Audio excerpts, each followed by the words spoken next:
तो लीजिए, बच्चों के टिफ़िन के लिए मेथी की एक और नई रेसिपी आपके लिए लेकर आए हैं। साथ ही तिल और मेथी का पराठा। बच्चों को तिल मेथी का पराठा पसंद नहीं आता है, तो इस तरह से मेथी के बिस्किट बनाकर उनके टिफ़िन में रख दीजिए और साथ में ही मज़ेदार चटनी। तो देर किस बात की है, चलिए शुरू करते हैं। हाय फ्रेंड्स, मैं हूँ सीमा, सीमा स्ट्रीट में आपका बहुत-बहुत स्वागत। तो ये मैंने यहाँ पर 250 ग्राम मेथी ली है। मेथी के बड़े-बड़े डंठल जो थे, वो मैंने सभी तोड़ लिए हैं। अगर मेथी की सब्जी बनाना हो तो थोड़े बहुत डंठल भी रह जाए तो उसकी सब्जी बन जाती है, लेकिन अगर पराठे बनाना हो या फिर और कुछ नाश्ता बनाना हो तो उसके लिए हमें बारीक मेथी ही काटना चाहिए और डंठल पूरे निकले हुए होने चाहिए। अब हम इस मेथी को धो लेते हैं। अगर आपकी मेथी में ज़्यादा गारा वगैरह हो तो उसको कम से कम 2 से 3 बार अच्छे ज़्यादा पानी में धोना चाहिए, जिससे कि गारा अच्छे से गल जाए। तो ये हमने मेथी को तो अच्छे से धो लिया है। अब हम इसको काट लेते हैं। अब हमें मेथी को अच्छे से बारीक कट करना है। तो आज हम तिल और मेथी के पराठे बनाएंगे। क्या आपने पहले कभी तिल मेथी के पराठे खाए हैं? अगर हाँ, तो मुझे कमेंट्स कर ज़रूर बताएं। अब हमने यहाँ पर आधा किलो छना हुआ गेहूं का आटा लिया है। आपको जितने पराठे बनाने हैं आप उस हिसाब से ही आटा लें। अब हम इसमें मिलाएंगे आधा छोटी चम्मच नमक। नमक आप आपके टेस्ट के हिसाब से कम ज़्यादा कर सकते हैं। आधी छोटी चम्मच हल्दी पाउडर डाल देंगे। आधी छोटी चम्मच जीरा डालें। 1 चम्मच सौंफ डाल देंगे। सौंफ डालने से पराठे में टेस्ट अच्छा आएगा। आधी चम्मच लाल मिर्च का पाउडर डाल देंगे। छोटे बच्चे अगर ज़्यादा मिर्ची नहीं खाते हैं तो हम कम ही डालें। आधी छोटी चम्मच हम इसमें अजवाइन डाल देंगे। अजवाइन से भी पराठे में टेस्ट बहुत ही अच्छा आता है। अब हम इसमें डालेंगे 2 चम्मच तिल। तिल आप इसमें कच्चे भी डाल सकते हैं, ऐसा नहीं है कि इसको पहले भुनें और फिर डालें। तो ये 2 चम्मच तिल हमने इसमें डाल दी है। अब हम इसमें 2 पिंच हींग डाल देंगे। अगर आप पसंद करते हैं तो डाल दें, वरना आप स्किप भी कर सकते हैं। 1 चम्मच हम इसमें ऑयल डाल देंगे, जिससे कि पराठे अच्छे क्रिस्पी और सॉफ्ट भी बनेंगे। अब अगर आप इसमें अदरक और लहसुन का पेस्ट पसंद करते हैं तो वो भी डाल सकते हैं। अब हम इसमें हमारी ये कटी हुई मेथी भी डाल देते हैं। बच्चे अगर इस तरह से तिल की बनी मिठाई नहीं खाते हैं तो उनके लिए इस तरह से आटे में आप तिल डाल दीजिए, क्योंकि ठंड के दिनों में तिल खिलाना भी बहुत ज़रूरी होता है, क्योंकि ये गर्म होती है और साथ में फ़ायदेमंद भी होती है। तो चलिए अब सबको अच्छे से मिक्स कर लेते हैं। अब धीरे धीरे इसमें पानी डालते हुए हमें इसका डो तैयार करना है। बस पानी डालते हुए आपको ये याद रखना है कि कहीं पानी आपसे ज़्यादा ना डल जाए, नहीं तो आटा पूरा ही गीला हो जाएगा और फिर आपको अलग से और आटा ऐड करना पड़ेगा, जिससे कि पराठे आपके ज़्यादा हो जाएंगे। पराठे ज़्यादा हो गए तो आपको आसपास के लोगों को बुलाकर खिलाना पड़ेगा। इसीलिए आप पहले ही धीरे धीरे पानी डालकर इसका डो तैयार करें। तो ये लीजिए, हमारा आटा तैयार हो गया है। इसमें हम थोड़ा सा ऑयल लगाकर रख देंगे ताकि ये सूखेगा नहीं, और इसे 10 मिनट के लिए रेस्ट करने के लिए रख देते हैं। तब तक हम हमारी टेस्टी सी चटनी बना लेते हैं। तो अब हम लेंगे एक मिक्सर का जार और उसमें डालेंगे कटे हुए टमाटर। अब आप खट्टे टमाटर ले रहे हैं या बिना खट्टे टमाटर ले रहे हैं, इस बात का भी आप ध्यान रखें। देशी वाले टमाटर जो होते हैं वो बहुत ही खट्टे होते हैं, इसलिए हमें अलग से खटाई मिलाने की ज़रूरत नहीं होती है। अब ये 1 इंच अदरक का टुकड़ा मैंने लिया है, इसके हम बारीक बारीक टुकड़े कर कर इसमें डाल देंगे।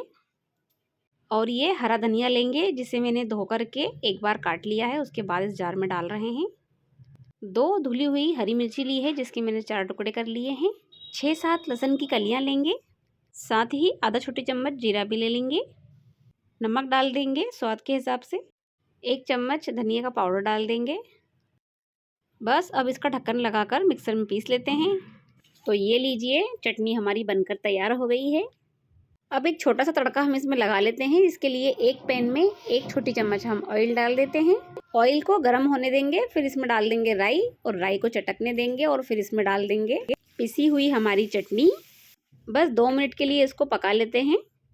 तो ये हमारी धनिया टमाटर की चटनी बनकर तैयार हो गई है। अब हम डो की एक लोई बनाकर उसको बेल लेते हैं। अब आपको बड़े बड़े मोटे पराठे बनाने हैं या छोटे छोटे पराठे बनाने हैं, उस हिसाब से ही आप लोई तोड़े। मैंने यहाँ पर छोटी लोई तोड़ी है क्योंकि मुझे छोटा पराठा बनाना है, क्योंकि मोटे और बड़े पराठे तो बच्चे पसंद ही नहीं करते हैं। अब हम इस पर ऑयल लगा देते हैं। अगर आप घी लगाना चाहें तो घी लगा लें। अब हम इसे इधर से फोल्ड करेंगे और अच्छे से दबा देंगे। फिर इधर की साइड से फोल्ड करेंगे, अच्छे से दबा देंगे। अब हल्का सा ऑयल हाथों में लेकर इस तरह से लगा दें ताकि पराठे हमारे अच्छे परतों वाले खुले खुले बने। और दोनों साइड से इसको इस तरह से मोड़ देंगे। आधा उस साइड से मोड़ेंगे और आधा इस साइड से मोड़ते हुए इसको दबा देंगे। ये हमारा चौकोर शेप वाला पराठा बनकर तैयार हो जाएगा। अब हल्का सा आटा लेकर इसके ऊपर भुरभुरा देंगे और फिर बेलेंगे ताकि पराठे हमारे चिपकेंगे नहीं। वैसे तो आप चाहे तो इसे गोल भी बना सकते हैं, पर ये चौकोर शेप वाले पराठे भी बहुत ही अच्छे लगते हैं। अगर आपका शेप बिगड़ जाता है तो बीच बीच में आप इसे सेट भी करते जाएं, ये इस तरह से, और फिर बेलने लग जाए। साइज़ आप आपके हिसाब से रख सकते हैं, बड़ा या छोटा आपको रखना है। तो चलिए अब इसकी सिकाई कर लेते हैं। तो ये मैंने गैस पर एक तवा रखा है और उसके ऊपर ऑयल भी डाल दिया है, और उसके ऊपर हम डालेंगे 1 चम्मच के बराबर तिल, और ये पराठा उसके ऊपर डाल देते हैं। वैसे तो हमने आटे में तिल डाल दी है, लेकिन फिर भी हम इस तरह से तवे पर तिल डालकर पराठे बनाएंगे तो पराठे अच्छे लगेंगे। और ये आइट साइड में जो तिल गिरी हुई है इसे एक आटे की लोई से उठा लेंगे ताकि तिल हमारी जलेगी नहीं। तिल डालते समय तवा ज़्यादा गर्म नहीं होना चाहिए। इधर सिकाई होने के बाद अब हम इसे पलट लेते हैं। लगभग सभी तिल आटे में चिपक गई है, लेकिन जो भी ये एक्स्ट्रा तिल है हम इसे हटा देंगे। अब इसके ऊपर भी ऑयल लगा देते हैं। बिल्कुल हल्के हल्के हाथों से हमें ऑयल लगाना है। अब फिर से इसको पलट लेते हैं और इधर भी ऑयल लगा देते हैं। बस अब दोनों साइड हल्का हल्का सा इसको सेक लेते हैं, बस ज़्यादा जलना नहीं चाहिए। तो लीजिए, तिल का पराठा तो बनकर तैयार हो गया है। अब हम इसी आटे से बच्चों के लिए इसके बिस्किट बनाते हैं। अब हमने उसी आटे में से एक बड़ी वाली लोई तोड़ी है, क्योंकि हमें इसकी बड़ी रोटी बनाना है।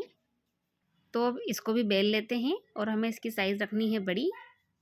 बच्चे अगर मेथी की पूड़ी खाकर बोर हो गए हैं या इसके पराठे खाकर बोर हो गए हैं तो आप इस तरह से चौकोर शेप में बनाएं, वो ज़रूर शौक से खाएंगे भी सही और अपने टिफ़िन में भी लेकर जाएंगे। तो ये हमने इसे पहले बड़ी सी रोटी शेप में इसको बेल लिया है। अब हमें कोई भी चौकोर शेप का ढक्कन या टिफ़िन जो भी आपके पास हो वो आपको लेना है। उसे इस रोटी के ऊपर रखकर अच्छे से दबाना है, ये इस तरह से, और अलग अलग जगह पर आप इस ढक्कन को रखते जाएं और इसमें कट लगाते जाएं। आप चाय के साथ भी नाश्ते में इसे खा सकते हैं। अगर कोई चटनी पसंद नहीं करते हैं तो सॉस के साथ भी इसको खा सकते हैं। तो ये 4 बिस्किट हमारे कट हुए हैं। अब जो बीच में जगह बची है उसके लिए हम एक छोटा सा ढक्कन लेंगे और इसको गोल शेप में कट कर देंगे, जिससे कि एक छोटी सी पूड़ी बनकर हमारी तैयार होगी। अब ये जो भी एक्स्ट्रा आटा है इसे हम निकाल देते हैं और हमारे आटे में मिक्स कर इसकी भी हम एक लोई बना देंगे। कढ़ाई में हमने ऑयल को गर्म कर लिया है और उसमें फ्राई करेंगे हम हमारे मेथी के बिस्किट। तो इन बिस्किट में तो तिल भी डली हुई है, क्योंकि हमने आटे में ही तिल डाल दिए थे, इसलिए तिल का भी टेस्ट इनमें आएगा। बस अब हम इन्हें अलट पलट करके फ्राई कर लेते हैं। अगर आपको क्रिस्पी पसंद है तो आप इसको ज़्यादा देर तक फ्राई कर लें, या फिर आप हल्के होने के बाद ही इन्हें निकाल लें। तो लीजिए, तैयार है मेथी और तिल की एक और नई रेसिपी। तो लग रही है ना बहुत ही बढ़िया। तो ये थी हमारे मेथी के पराठे और मेथी की पूरी की रेसिपी। आपको कैसी लगी प्लीज़ मुझे कमेंट्स कर ज़रूर बताएं, और अगर आपको वीडियो पसंद आई हो तो लाइक करें, शेयर करें।